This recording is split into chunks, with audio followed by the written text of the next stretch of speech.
Assalamualaikum warahmatullahi wabarakatuh. Ini adalah video tutorial menyelesaikan hipotesis menggunakan SPSS. Tugas yang diselesaikan adalah ini, menguji hipotesis apakah nilai rata-ratanya adalah 85. Kemudian datanya ini sudah ada, sudah saya gunakan dan sudah saya ubah sesuai nomor absen saya. Langsung aja. Kalau menguji konsamplitas adalah analyze compare min, selalu ambil one sample test karena variabelnya cuma satu. Variabel sudah saya masukkan di sini. Lalu tes value ditulis 85 karena nilai yang dicari adalah apakah benar 85. Masukkan. Lalu oke. Lalu untuk menguji benar apa kira-kira benar tidaknya hipotesisnya itu kira-kira diterima atau tidaknya, diterima atau tidaknya hipotesis itu adalah dengan menggunakan seperti ini. Ini H0 adalah hipotesis awal, yaitu nilainya rata-ratanya adalah sama 85. Lalu hipotesis alternatif yaitu tidak sama dengan 85. Taraf signifikansi yang umum adalah 5%. Arah pengujiannya ambil dua arah.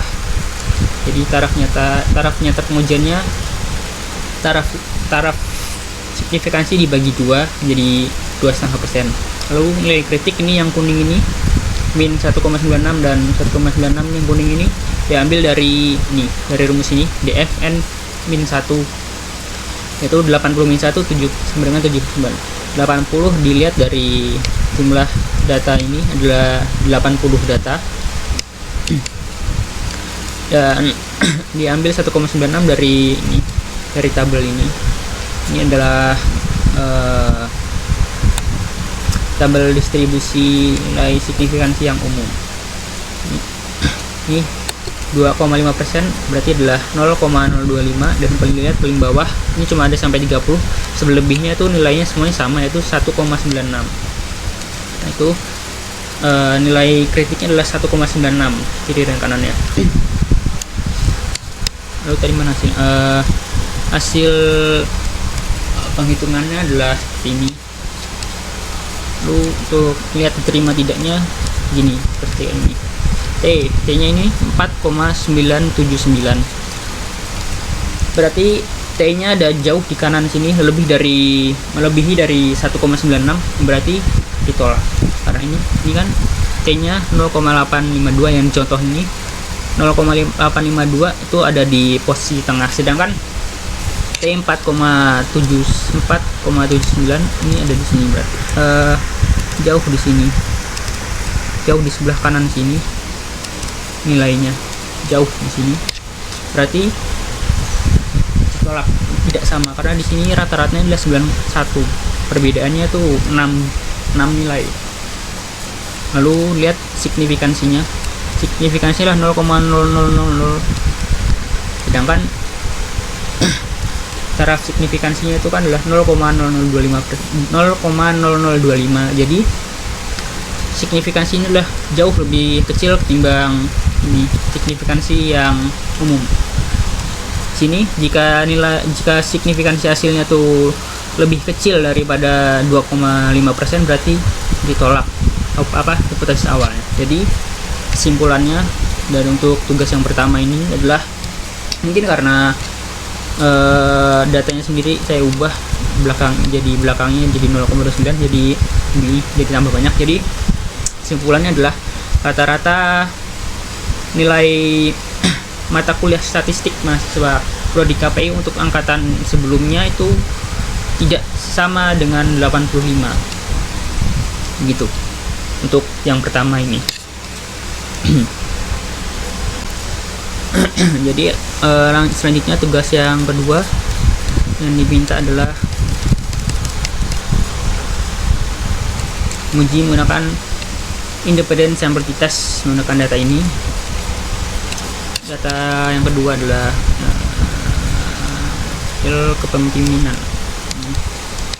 Ini sudah 10 data pertama sudah saya ubah sesuai nomor absen saya. Variabel ini adalah variabel pertama yang menunjukkan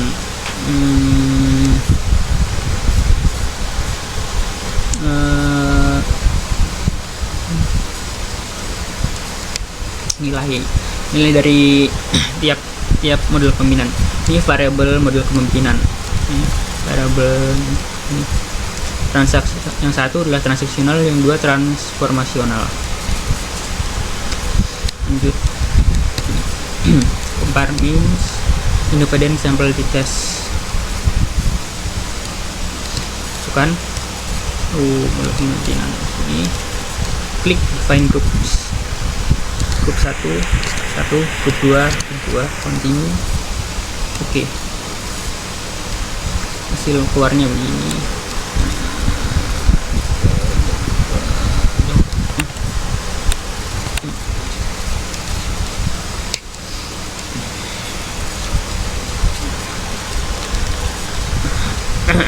Rumusnya masih sama kayak tadi, karena ini datanya adalah lebih dari 30, berarti kayak tadi.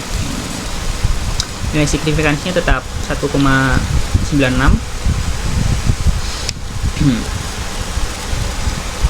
Oh ya, ini bukan contoh yang identitas ini.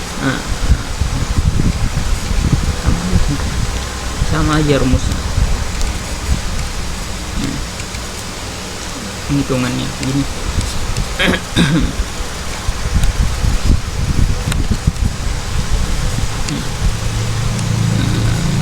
output ini.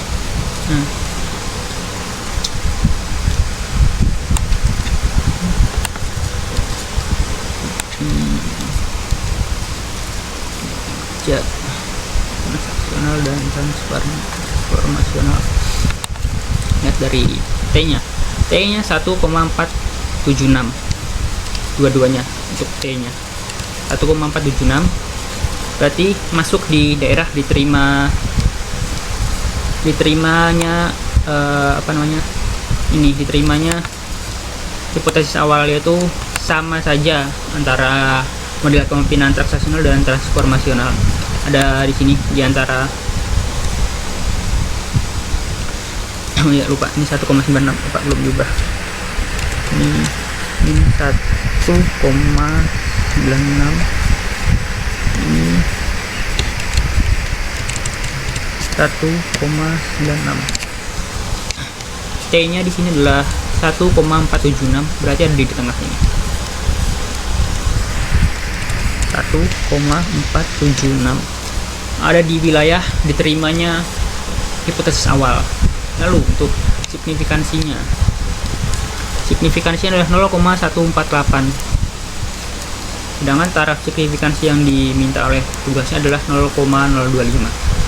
0,148 itu lebih besar ketimbang 0,025 yang tadi sebelumnya. Kalau taraf signifikansinya lebih besar ketimbang jika nilai hasil signifikansinya lebih besar dari taraf signifikansi, berarti hipotesis awal itu diterima.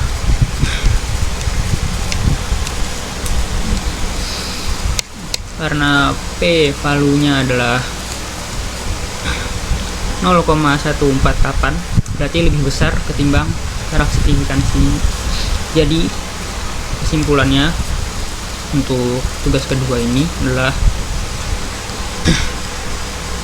untuk data ini, baik keterlibatan kerja antara model kepemimpinan transaksional dan transformasional itu adalah sama, walaupun benar tidaknya ya masih belum diketahui karena datanya sendiri kurang pas. Ini karena menggunakan sampel, jadi data pastinya kurang pas tapi hipotesis awal diterima, yaitu keterlibatan kerja dengan model transaksional dan mode transformasional adalah sama. Selanjutnya tugas yang ketiga, data yang diminta adalah menguji hipotesis tentang hasil penjualan barang antara yang sebelum dan sesudah di training, samakah atau tidak. Hipotesis awal selalu sama ya antara data awal dan data sebelum dan sesudah.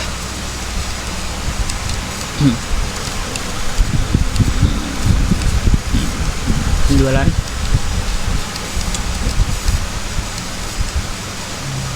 lihat sampel tes.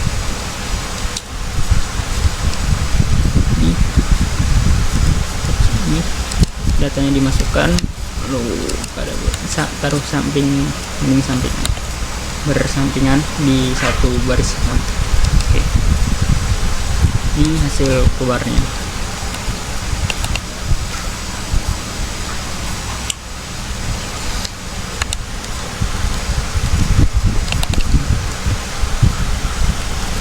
Dihitung di sini T-nya menunjukkan 2,509.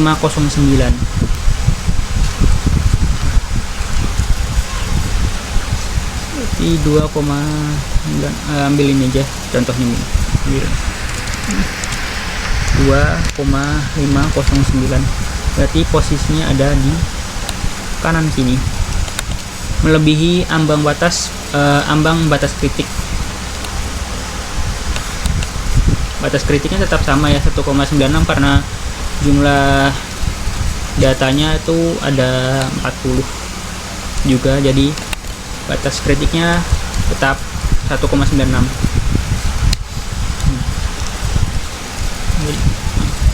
Nah ini T-nya 2,509,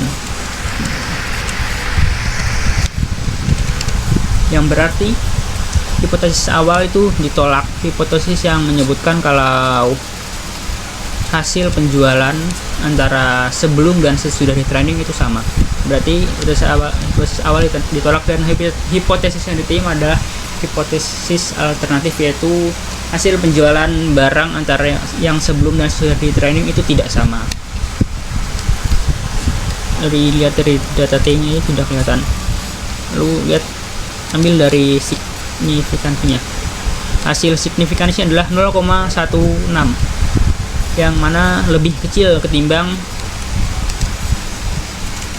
0,025. 0,016 itu lebih kecil ketimbang taraf signifikansi.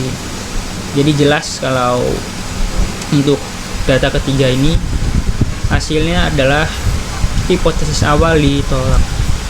Untuk kesimpulannya dari tugas pertama dan ketiga sampai ketiga, untuk hipotesis awal untuk tugas pertama ini, hasil hipotesis menurut saya adalah kalau hipotesis awal ditolak, yang mana menyebutkan kalau rata-rata mahasiswa ini adalah 85.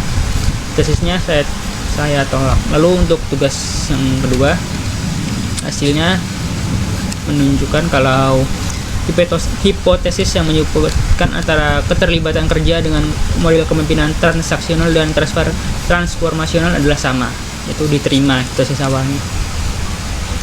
Sedangkan untuk tugas ketiga, hipotesis awalnya ditolak, yang diterima adalah hipotesis alternatif yang menyebutkan kalau hasil penjualan barang antara yang sebelumnya sudah di training itu tidak sama. Sekian, wassalamualaikum warahmatullahi wabarakatuh.